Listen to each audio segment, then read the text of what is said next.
অৰুণোদয় আমি যি ৩৭,৫৮০ গৰাকী পৰিয়ালক অৰুণোদয় দিছিলোঁ, তাৰে 94 এনেকুৱা পৰিয়াল আছিল যাৰ একাউণ্টটো ঠিক আছে, চব ঠিক আছে, আধাৰো ঠিক আছে, কিন্তু একাউণ্টটো ইনএক্টিভ হৈ থকাৰ কাৰণে পইচাটো নোসোমায়।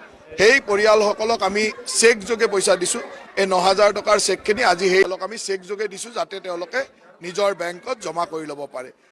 যদি আপুনি অৰুণোদয় 3.0 আঁচনিৰ হিতাধিকাৰী হয় তেনেহলে আপোনালোকৰ কাৰণে আছে ভাল খবৰ। পুনৰ মুখ্যমন্ত্ৰী হিমন্ত বিশ্ব শৰ্মা ছাৰে কিন্তু বিশদ ঘোষণা কৰিছে আপুনি কিয় অৰুণোদয় আঁচনি ৯,০০০ টকা এতিয়ালৈকে লাভ কৰা নাই। তো এই বিষয়ে কিন্তু আজি আপোনালোক এই ভিডিঅ'টোৰ মাধ্যমত জানিব পাৰিব। ভিডিঅ'টো আপোনালোকে শেষলৈ চাই থাকিব। যদি আপোনালোকে প্ৰথমবাৰলৈ এই চেনেলটো ভিজিট কৰি আছে, চেনেলটো ছাবস্ক্ৰাইব কৰি ৰাখিব আৰু আপোনালোকৰ বন্ধু বান্ধৱীসকললৈ ভিডিঅ'টো শ্বেয়াৰ কৰি দিব। তো বহুত হিতাধিকাৰী কিন্তু বেংক একাউণ্টটো ইনএক্টিভ হৈ আছে, এই কাৰণতে আপোনালোকৰ বেংক একাউণ্টত ৯,০০০ টকাটো সোমাব পৰা নাই আমাৰ অসম চৰকাৰৰ তৰফৰ পৰা। তো যিসকল মানুহে এতিয়ালৈকেও মানে KYC বোৰ আপোনালোকে কৰি থৈছে, তেওঁ আপোনালোকৰ বেংক একাউণ্টত পইচা সোমোৱা নাই। আৰু কিন্তু বহুত মানুহে কিন্তু অৰুণোদয় 2.0 যিসকল হিতাধিকাৰী আছিল, এই হিতাধিকাৰীসকলৰ কিন্তু বহুত হিতাধিকাৰী একাউণ্টত এতিয়ালৈকেও ৯,০০০ টকাৰ মানে আপোনালোকৰ টকাটো সোমোৱা নাই। মেছেজ আহিছে, কিন্তু বহুতৰে মেছেজ আহিছে, কিন্তু আপোনালোকৰ টকাটো এতিয়ালৈকেও বেংক একাউণ্টত লাভ কৰিব পৰা নাই। তো এইটো ডাঙৰ এটা সমস্যা হৈ আছে। আমাৰ অসম চৰকাৰৰ তৰফৰ পৰা যি ৯,০০০ টকা প্ৰদান কৰাৰ কথা আছিল, কিন্তু প্ৰদান ইতিমধ্যে কিন্তু হৈ গৈছে। বহুত হিতাধিকাৰীৰ একাউণ্টত এতিয়ালৈকেও পইচাটো লাভ কৰা নাই। তো যিসকলৰ পইচা লাভ কৰিছে, এইসকলৰ নতুন কৰি এটা তালিকা মুকলি হৈছে। তো এই তালিকাখনত আপোনালোকৰ নাম আছে নে নাই চাওক। যদি আপোনালোকৰ নাম আছে তেনেহ'লে আপোনালোকে টকা লাভ কৰিব।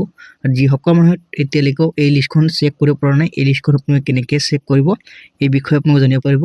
তো আপোনালোকৰ যিটো গাঁও পঞ্চায়ত আছে বা আপোনালোকৰ যিটো ৱাৰ্ড আছে, আপোনালোকৰ যিটো ব্লক আছে, এই তিনিটা জেগাত আপোনালোকে যাই কিনে আপোনালোকৰ লিষ্টখন চেক কৰিব পাৰিব। যদি আপোনালোকৰ নাম আছে, আপোনালোকে অৰুণোদয় আঁচনিৰ ৯,০০০ টকাটো লাভ কৰিব। আৰু যদি আপোনালোকৰ নাম নাই তেনেহ'লে আপোনালোকৰ নামটো কৰ্তন কৰি দিয়া হৈছে। তো আপোনালোকৰ বহুত কিন্তু এনেকুৱা ধৰণৰ মানুহ আছে যে আপোনালোকক পইচা লৈ কিনে আপোনালোকৰ অৰুণোদয় আঁচনিখন আবেদন কৰি দিম বুলি কৈছে, কিন্তু আপোনালোকৰ অৰুণোদয় আঁচনিখন আবেদন কৰি দিয়া নাই। তো আপোনালোকে ডক্টৰ হিমন্ত বিশ্ব শৰ্মা ছাৰৰ কিন্তু এটা মন্তব্য আপোনালোকে সকলোৱে মানে শুনা পাইছে। তো আপোনালোক এই ভিডিঅ'খনত এটা মই ক্লিপ দেখুৱাই দিম যে এই ক্লিপটোত কি কৈছে। যিসকল হিতাধিকাৰীয়ে মানে আপোনালোকৰ বেংক একাউণ্টবোৰ ঠিক ঠাক আছে, এইসকলে আপোনালোকৰ মানে ৯,০০০ টকাৰ এটা চেক আপোনালোকক দিয়া হ'ব। যিসকলৰ অৰুণোদয় আঁচনিৰ প্ৰকৃত হিতাধিকাৰী হয়, এইসকলৰহে এই চেকটো লাভ কৰিব পাৰিব। আৰু যিসকল মানুহৰ নাম কৰ্তন কৰি দিছে, এইসকল মানুহে আপোনালোকে ইলেকশ্যনৰ পাছতহে আপোনালোকে নতুন কৰি 4.0 অৰুণোদয় 4.0 বাবে আপোনালোকে নতুন কৰি আবেদন কৰিব পাৰিব। তো ইয়া আছিল আপোনাক গুৰুত্বপূৰ্ণ আপডেট দিবলগীয়া। যদি আপোনালোকৰ ভিডিঅ'টো চাই কিনে ভাল লাগে, আপোনালোকৰ বন্ধু বান্ধৱীসকললৈ ভিডিঅ'টো শ্বেয়াৰ কৰি দিব, যাতে চবে এই ভিডিঅ'টো চাই কিনে আপোনালোকে জানিব পাৰে যিসকল অৰুণোদয় প্ৰকৃত হিতাধিকাৰী আছে, এই হিতাধিকাৰীসকলৰ যদি বেংক একাউণ্টবোৰ ঠিক ঠাক আছে তেনেহ'লে আপোনালোকে এই ৯,০০০ টকাৰ চেক আপোনালোকে লাভ কৰিব। আৰু যদি আপোনালোকে এই লিষ্টখনত নাম নাথাকে তেনেহ'লে কিন্তু আপোনালোকে অৰুণোদয় আঁচনিৰ টকা লাভ নকৰিব। তো নতুন কৰি আপোনালোকে আকৌ আবেদন কৰিব লাগিব।